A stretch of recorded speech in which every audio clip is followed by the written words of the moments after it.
Ako po si Michael Maurilio alias Rene. Hindi po ako pinilit na magsalita ng katotohanan. Kusang loob ko pong inilalahad ang mga nagawa kong kasalanan at mga plano laban kay Pastor Apollo C. Quiboloy at sa Kingdom Ministry. Binayaran po ako ni Senrisa Ontiveros para mag-testify laban kay PRRD, VP Sara at kay Pastor Apollo C. Quiboloy.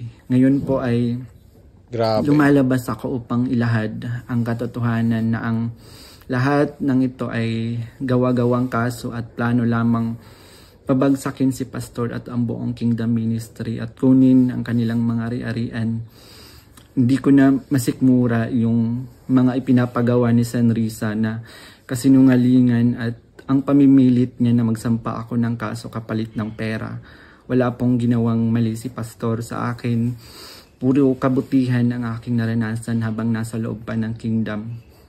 Lahat ng ito, sinabi ko ay upang ipagtanggol ang katotohanan kahit nakakatakot dahil sa mga malalaking tao ng Dadagan Balita News Update.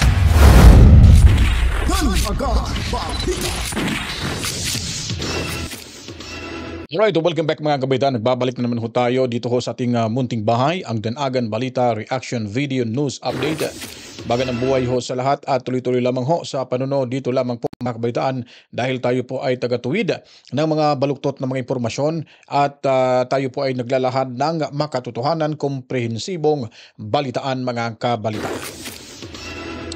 Ngayon po mga kabalitaan ay ito pong pinakamalaking pasabog na naman ho laban kay Riza Hontiveros ay medyo mainit-init pa ho ito at kailangan ho natin itong ilagay ho at bigyan ng reaksyon ang video mula ho sa nasabing witness di umano na binayaran ni Hontiveros mga kabalitaan. Pero bago pa po ang lahat, huwag kalimutan ho, enjoy lamang kayo sa panonood at paliguan ng maraming likes. Buhusan ng maraming komento, reaksyon, opinion, suggestion, i-share nyo rin po ang video ito. And then sa mga hindi pa po nakapag-subscribe, mga bagong salta, welcome ho dito sa ating bahay. At subscribe na rin ho kayo mga kabaitaan. Then, buksan nyo po, pindutin ang notification bell. So hindi natin magtatagal, pakinggan na ho natin ang kabuoang salaysay at pagbubunyag ho sa isang sinasabing witness di umano na binayaran ni Hontiveros para idiin si Pastor Apollo C. Quiboloy at si former President Rodrigo Roa Duterte. Ako po si Michael Maurilio alias Rene. Hindi po ako pinilit na magsalita ng katotohanan. Kusang loob ko pong inilalahad ang mga nagawa kong kasalanan at mga plano laban kay Pastor Apollo C. Quiboloy at sa Kingdom Ministry. Ako po yung witness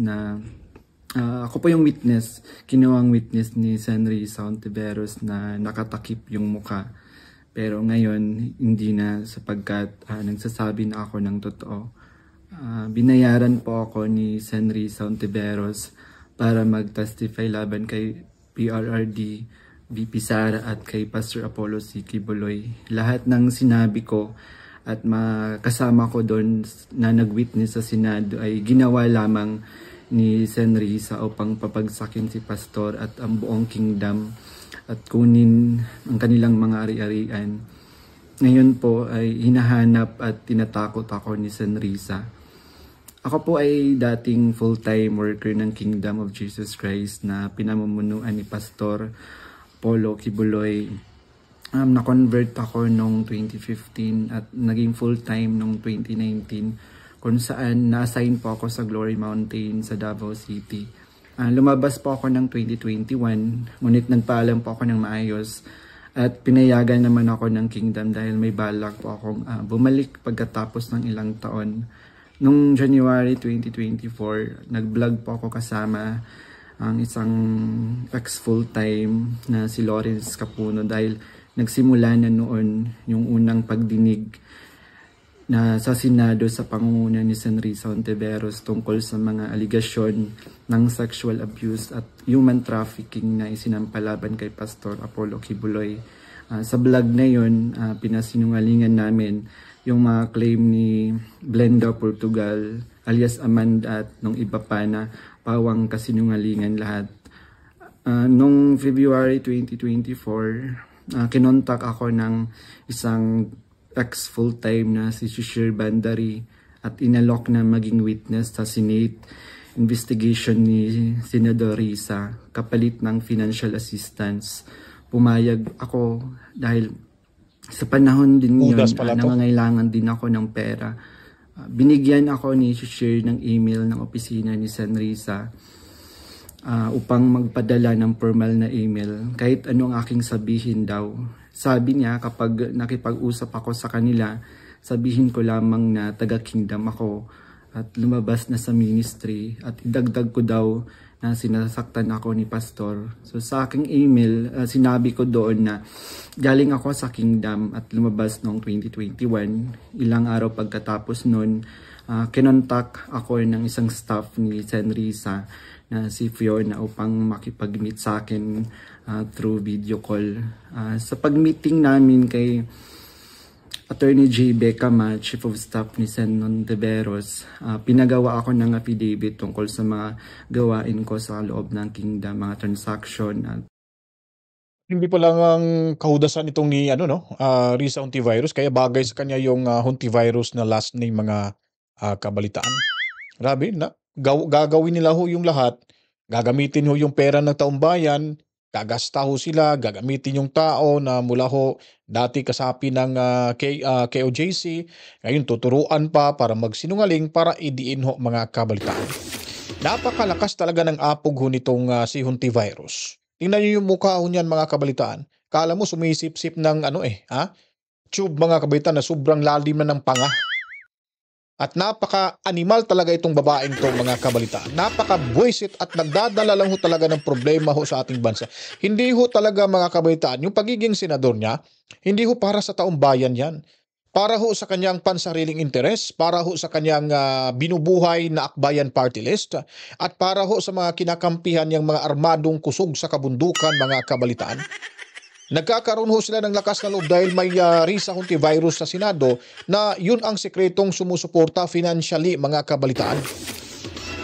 Hindi naman lalakas yung loob ng akbayan, hindi naman lalakas ang loob ng mga kagrupo niyang makakaliwa kung hindi dahil sa kanya mga kabalitaan. Kaya tatandaan ho natin itong si Risa Hontivirus mga kabalitaan, kung hindi man ito tatakbo at patapos na ito, sabihin natin patapos na sa 2028 yung kanyang termino, kung tatakbo ho ito, babalik sa Senado, wag na wag nyo po mga kabalitaan, wag ho nating ibuto ulit ito. Dahil alam nyo, hindi ho nakakatulong itong si Risa Hontivirus sa ating lipunan.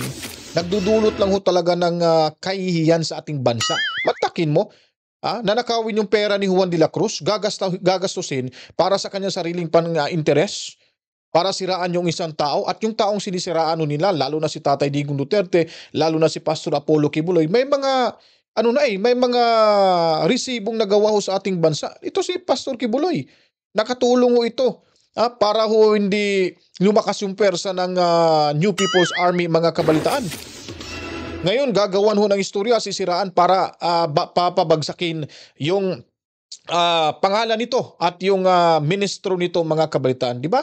Titignan nyo, yung ministro na ho yan, hindi ho yan basta-basta dahil nga po ay buong mundo ho ito at nagtuturo ho ito sa salita ng Diyos. Ngayon, may Judas ho dyan at virus ho dyan sa Senado na gumagawa ng akusasyon na hindi naman ho pala totoo. Ayon pa ho dito sa isang witness na alias Rene, hindi ko lang natandaan yung pangalan niya, nabanggit niya naman sa unang, sa pinakauna pa lang, nabanggit niya kung sino po ito mga kabaitan. Di po ba? Tandaan ho natin mga kabaitan, ako pinananawagan ho sa inyo, sa darating na eleksyon o sa susunod na ito ay tatakbo ho, wag na ho nating ibuto tong animal na ito mga kabaitan dahil napaka-buwis ito. Isang halimaw ho yan, sekretong halimaw ho yan mga kabalitaan dyan sa Senado na nagdadala lang ho ng kaguluhan sa ating bansa. Operation na kinasangkutan ko. Ang isinulat ko doon ay pawang mga personal kong experience lamang at wala akong binanggit na pananakit, sexual abuse o human trafficking sa aking salaysay.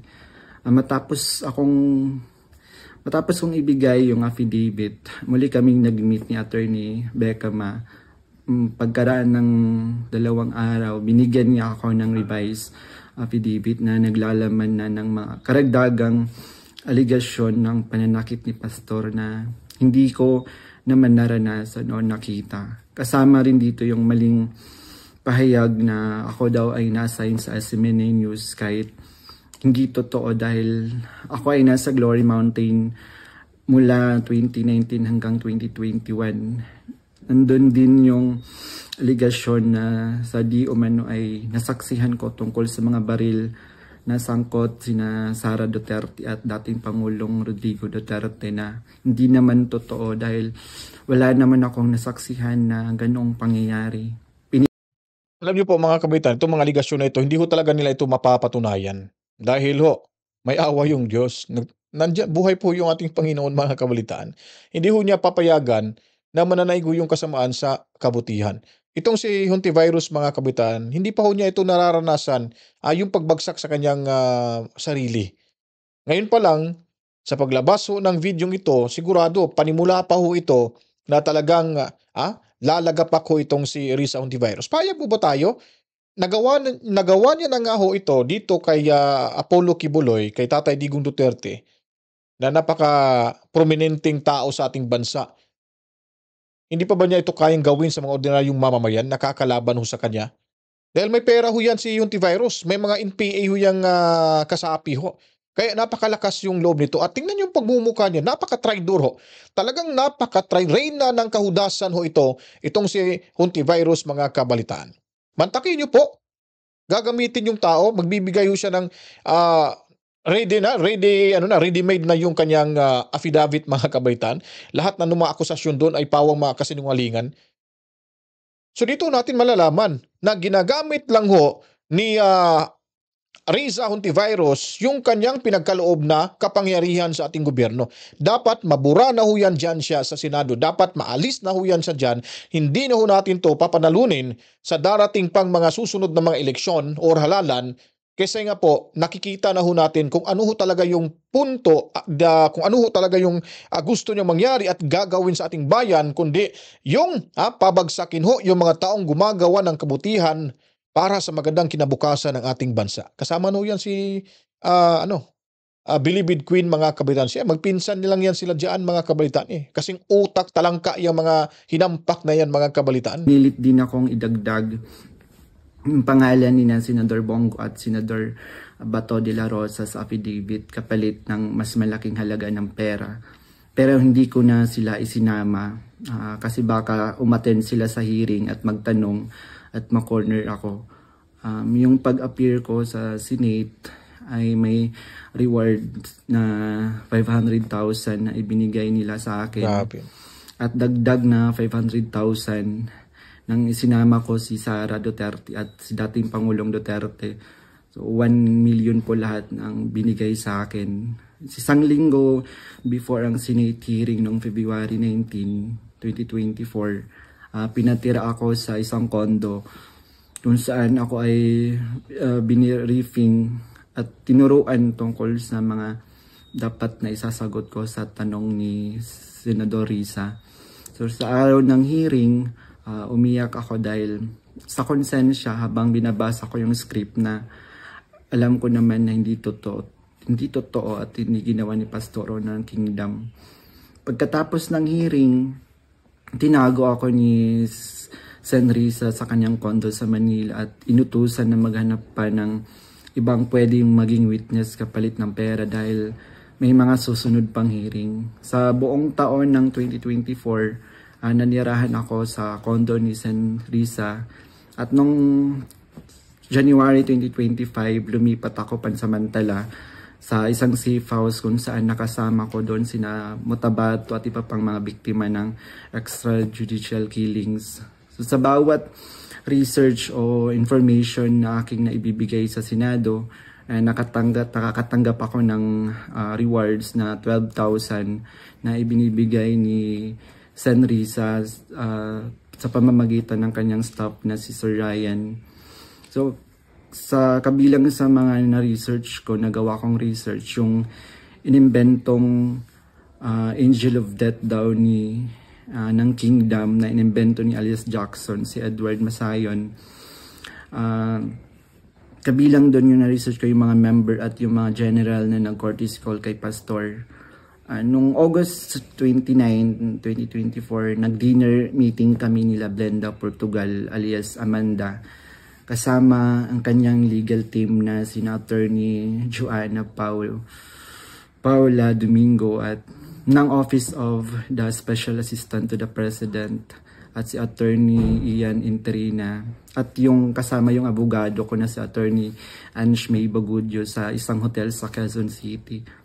Pinagplano nila kung paano idiin ang kaso ni Pastor at ininganyo akong mag-file ng kaso. Sabi ni Attorney Domingo na mas maganda mag-focus kami sa human trafficking dahil mahina ang kaso sa sexual abuse. Sabi pa ni Attorney Domingo na matalik siya na kaibigan ni Attorney Pearl Angelica Canada na dating abogado ng Kingdom at dating namuno sa Jose Maria College. Ayon sabi ni Attorney Domingo, sabi sa kanya ni Pearl na umalis na sila sa Kingdom at alagaan mo daw si Amanda at siya na ang humawak ng kaso laban kay Pastor.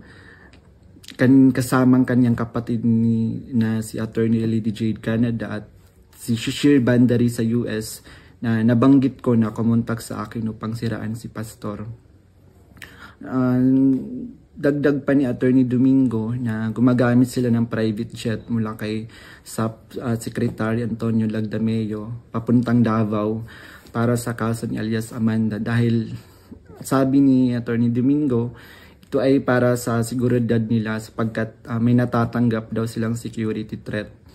Noong mga panahong iyon, nagkaroon din kami ng pag-uusap ni alias Amanda, si Blenda Portugal, kung saan tinanong ko siya tungkol sa kalagayan ng kanyang kaso sa sexual abuse at human trafficking.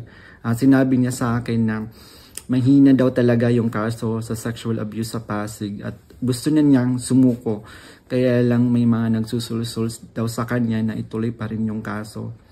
Nakiusap niya lang siya sa akin na tulungan ko siya maging witness sa kanyang kaso sa human trafficking. At nanghingi pa siya ng ebidensya kung meron daw akong naipon or naitago ng mga patunay sa sexual abuse. So, ipiniliwanag ko sa kanya na wala akong ebidensya dahil hindi ako kasama sa mga pangyayaring iyon dahil nagsimula lamang ako bilang full-time noong 2019 at hindi rin ako biktima ni Pastor kaya wala akong maibibigay na ebidensya. Sinabi ni alias Amanda na mag-focus na lang ako sa human trafficking at maghanap ng mga ebidensya kung mayroon pa akong naitatagong impormasyon. Sinabi ko sa kanya na maghahanap ako ngunit wala talaga akong ebidensya dahil hindi naman talaga totoo ang mga aligasyon. Sabi ni Attorney Domingo na hinahanapan daw nila ng butas upang makasuhan at madisbar si Attorney Israel Torion upang mawala na daw ito dahil sabi niya magaling daw ito.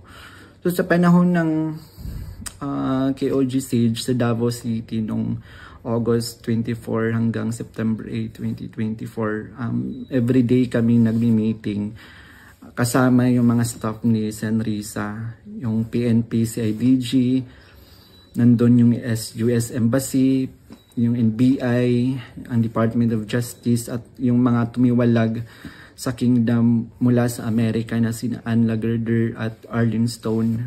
Pinag-uusapan ang plano kung paano ma-extradite or ma-extraordinary rendition si Pastor sa US at paano pabagsakin ng Kingdom. Ang pangunahing pinag-uusapan mga meeting ay ang plano sakaling mahuli si Pastor ay ang plano ay agad siyang extradite sa US at bawiin ang kaso na isinampa ni alias Amanda upang mapabilis ang extradition ni Pastor kapag siya ay nahuli. Subalit, hindi ito natuloy dahil sa pag-aalala sa US na maaaring manalo si Donald Trump sa panahong iyon na nagdulot ng paghina ng kanilang connection sa gobyerno ng US. So dahil dito, nang mahuli si Pastor, wala na silang pagkakataon na ma-extradite siya. Kaya naman nag-utos si Senrisa Tiveros sa amin na labanan ang kaso dito sa Pilipinas laban kay Pastor at sa lahat ng mga administrator ng Kingdom upang tuluyang pabagsakin ang Kingdom. So tinatanong kami ng paulit-ulit kung may alam kami tungkol sa isang bunker daw nung panahon ng KOG Siege, dahil kapag nahanap daw nila si Pastor, babahan ng pera at may bahagi kami doon. Ang bunker ang pangunahing hinahanap, kaya't pinuntahan nila ang lahat ng mga posibleng lugar. Ngunit sa katotohanan, wala talagang bunker sa Kingdom, lalo na sa Central Headquarters. O kaya pala, itong si Diwata, mga kabitaan, ang lakas ng loob ho nito, dahil nga po pala, kaya nilusob nila kahit wala na ho sa jurisdiction nila, itong pag-serve ng warrant of arrest. Dahil nga po, wala namang mandato ho doon na kung wala ho yung maserban ng warrant of arrest, yung persona, yung subject nila, ay kailangan ho sa legalidad na pagbabasehan ay ibalik ho ito agad sa korte. Kaso itinuloy pa rin ho, lagpas ng ilang araw at pinasok ko nila. So ang bottom line ho dito, kaya pala nagpopursige itong si Diwata, dito nahuhuli at nababasa na ho natin sa pamamagitan ng statement ng isang witness na ito, na ang target pala ay yung sinasabing bunker, mga kabalitaan. Dahil nga po ay gusto lang malaman kung ilang bunkers meron ho doon. Kasi nilusob nila, hinahanap. Kasi nga nag-iisip sila na baka nandun lang si Pastor Kibuloy nagtatago. So wala ho doon sa kautusan, sa warrant of arrest, or kahit kahit sabihin nating search warrant, mga kabitan, walang search warrant doon eh. Ang meron dong warrant of arrest, mga kabitan, mali pa nga yung address na nakasulat doon, mga kabalitaan, di po ba?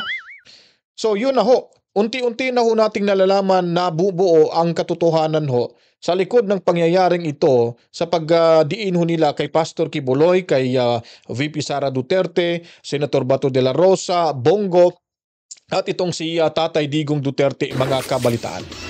Pag nabuo na ho ito at pag marami pa pong mga sabihin nating witnesses mula ho sa kampo na inalagaan ho ni Riza Hontiveros, na kung saan ay pawang mga kasinungalingan lahat yung mga pinagsasabi ho nila, gawa-gawa lang ho, fabricated lang ho ang lahat, ayon pa ho dito sa witness na ito, sigurado ho di magtatagal makakalabas ho si Pastor Kibuloy, at ito ay babaliktad dito, babalik ko ito sa kampo ni Riza Hontiveros, mga kabalitaan.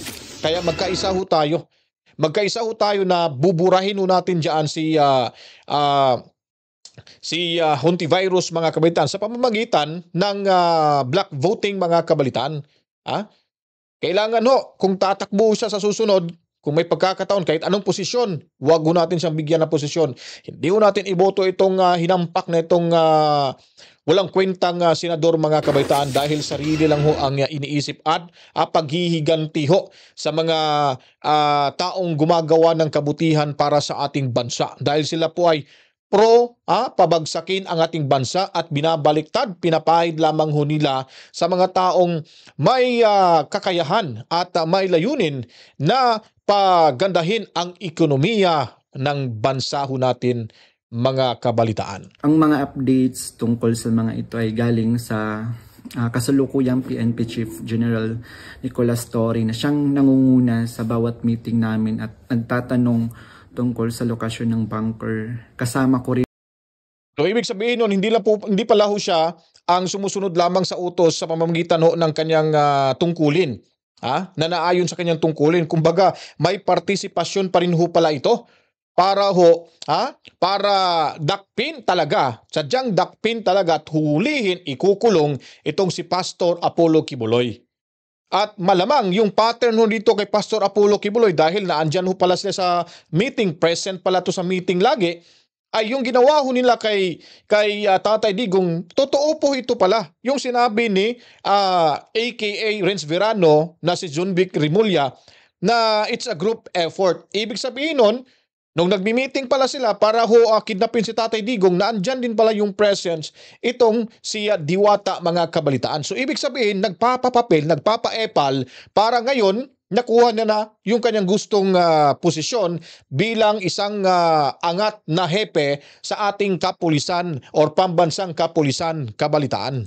Sa mga meeting na yon, sina Edward Masayon alias Jackson na pumasok sa Kingdom compound na nagkunwaring pulis dahil siya daw ang nakakaalam kung saan ang bunker.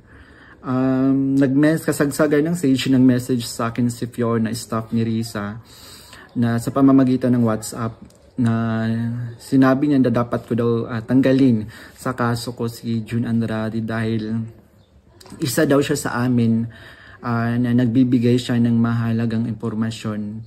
So ipinaalam ko sa kanya na ipapasa ko muna ito sa aking abogado.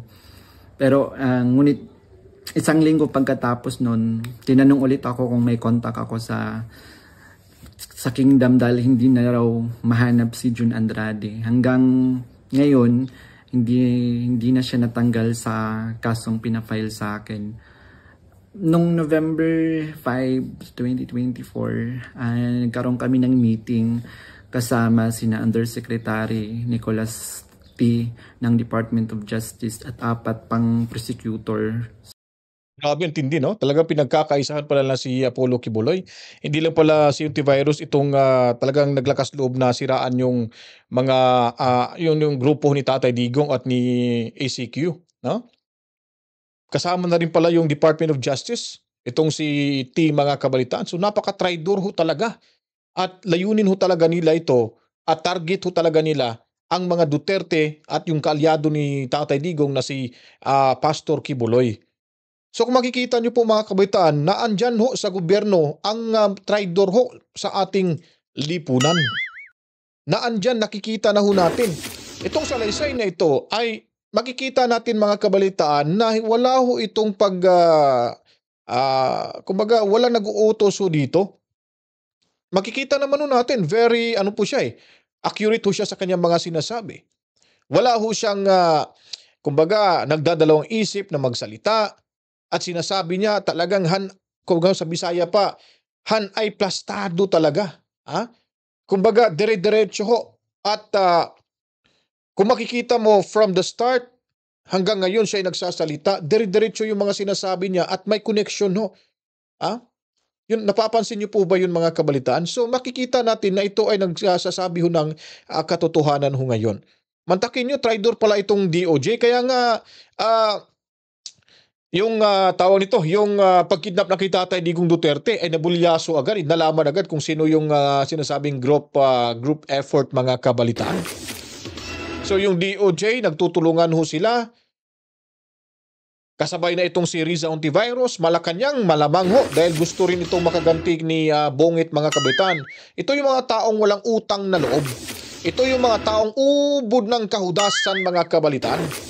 Ito yung mga taong kailangan ho hindi na makabalik sa pwesto sa ating gobyerno dahil ginagamit lamang ho nila yung kanilang kapangyarihan sa pansariling interes na kung saan sila ay makikinabang sa pamamagitan ng limpak-limpak na salapi kung sila ay magtatagumpay sa kanilang mga binabalak, sa kanilang target mga kabaitaan na kung saan ay nag-aakusa na pawang mga kasinungalingan lamang pala ito ayon sa witness na si alias Rene. Ang naalala ko doon si Prosecutor Olivia Torrevillas, si alias Amanda, kanyang mga abogado, si Attorney Domingo at si Attorney Ian. 3 representative from NBI, 2 lawyer at 1 agent. Ang sabi ni Yusek sa amin, bawat isa sa amin na nag-witness sa Senate investigation na ginawa ni Riza ay may naka-assign na mga administrator ng Kingdom na kakasuhan namin. Meron reward na 1 million pesos kung magfa-file kami ng kaso laban sa kanila. Tapos, ididiin ho nila mga kabalitaan na si Tatay Digong Duterte ay nag-reward daw sa mga polis na kung saan ay makadali ho ng mga durugista. Kini-question ho nila mga kabalitaan at big deal na ho sa kanila dyan. But ngayon itong si Ontivirus pala ay isa rin pala sa promotor para ho magbigay ng reward para lang makakuha yung kanilang gustong madiin talaga at makulong si Pastor Kibuloy gamit ang pera ni Juan de la Cruz. At ayon pa sa kanila, bawat transaksyon na merong kapanalunan para sa kanila at sila ay nagwagi at nakuha yung gusto ay may kaakibat ho na reward. Oy, Hontivirus, napakakapal talaga ng sikmura mo. Napakakapal talaga yung apog mo.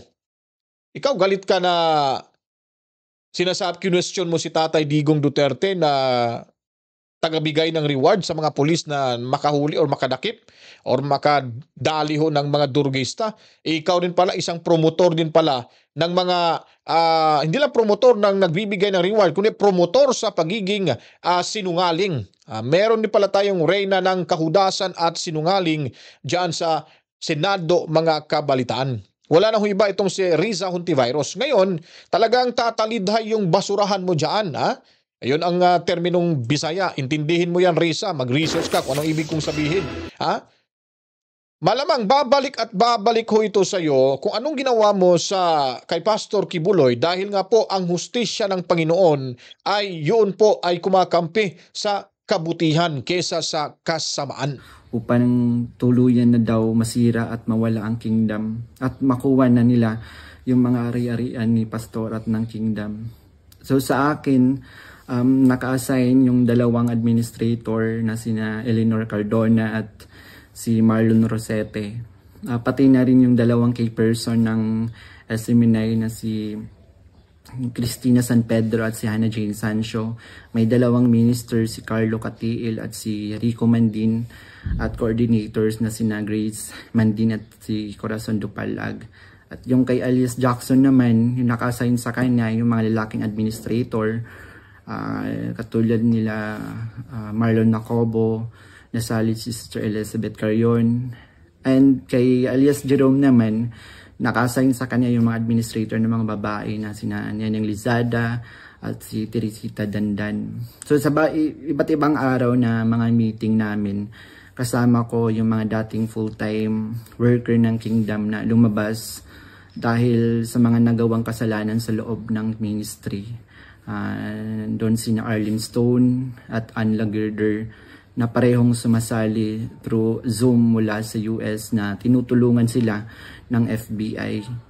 Si Regina Arevalo naman na siyang scriptwriter ng karamihan ng mga binabasa namin sa Senate hearing. Pati na rin yung mga kasama kong mga fake witness na sina Tirao alias David, si Edward Masayon alias Jackson, si Juar Olimba alias Jerome, si Renita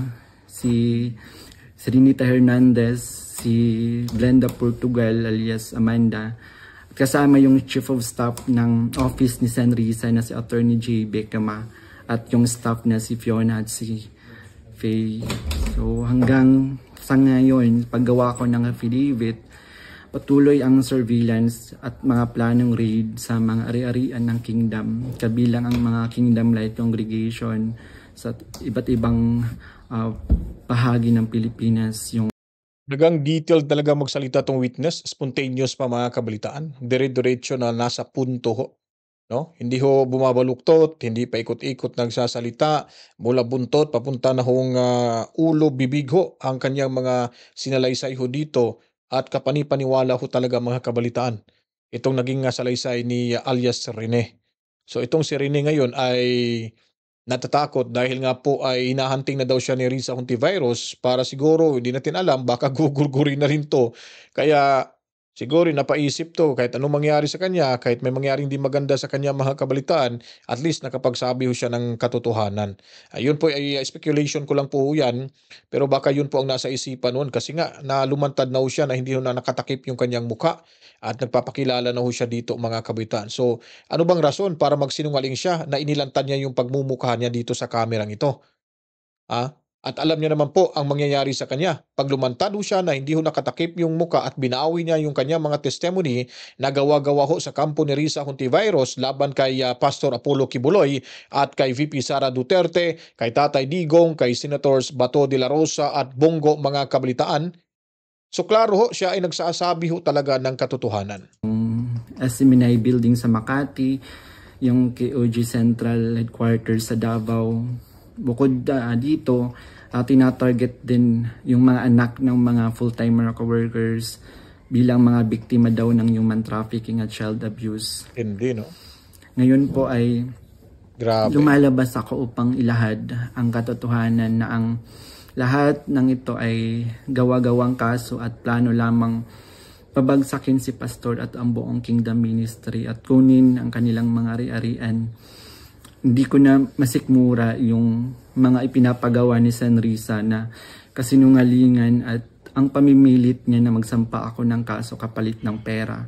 wala pong ginawang mali si pastor sa akin. Puro kabutihan ang aking naranasan habang nasa loob pa ng kingdom. Lahat ng ito, sinabi ko ay upang ipagtanggol ang katotohanan kahit nakakatakot dahil sa mga malalaking tao yung sangkot. Pero ito na yung panahon upang tumindig para sa katotohanan at humihingi ako ng tawad sa kingdom family, lalo na kay Pastor Apollo Kibuloy sa mga nagawa kong mali at kasinungalingan.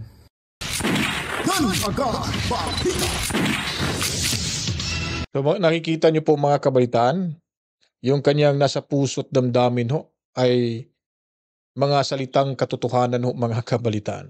Ano kayang masasabi ho dito ni Risa Hontiveros mga kabalitaan?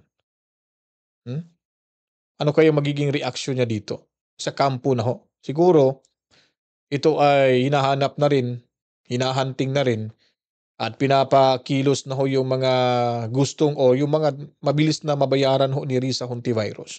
So siya po yung isa sa mga, or siya lang po na talaga yung animal dyan sa Senado mga kabalitaan. Siya ho isang anay dyan sa Senado. Ba't maglagay pa buho tayo ng anay dyan sa Senado? Na pag dumami yung mga anay dyan sa Senado, malamang ho, babagsak ho at masisira yung integridad ng ating mga senador, ng ating Senado.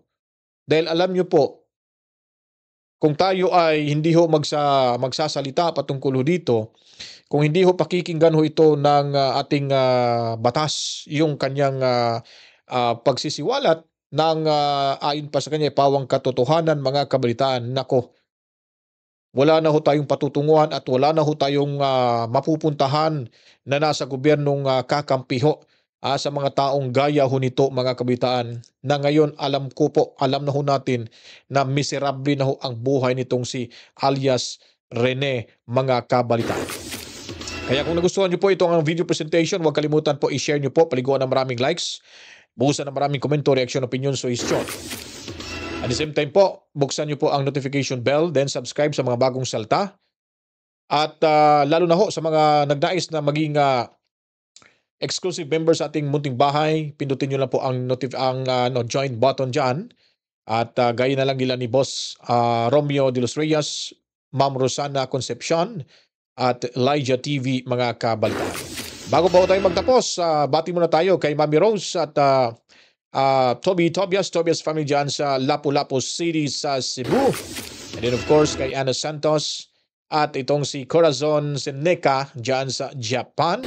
Maraming salamat sa panonood. Assalamualaikum sa ating mga kapatid na Muslim. Masalam.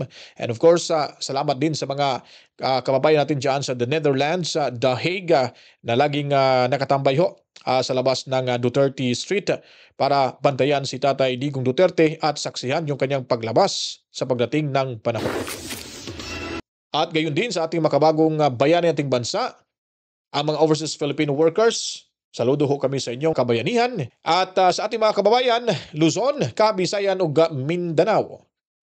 Basta may mga Pilipino, ang bahay na ito ay para ho sa ating lahat. Kaya ako po'y magpapaalam na. Kung sa tingin niyo po ay very informative yung ating video presentation sa mga oras na ito, share niyo na po agad mga kabalitaan. To God be the glory. Mama, chup chup. Peace out!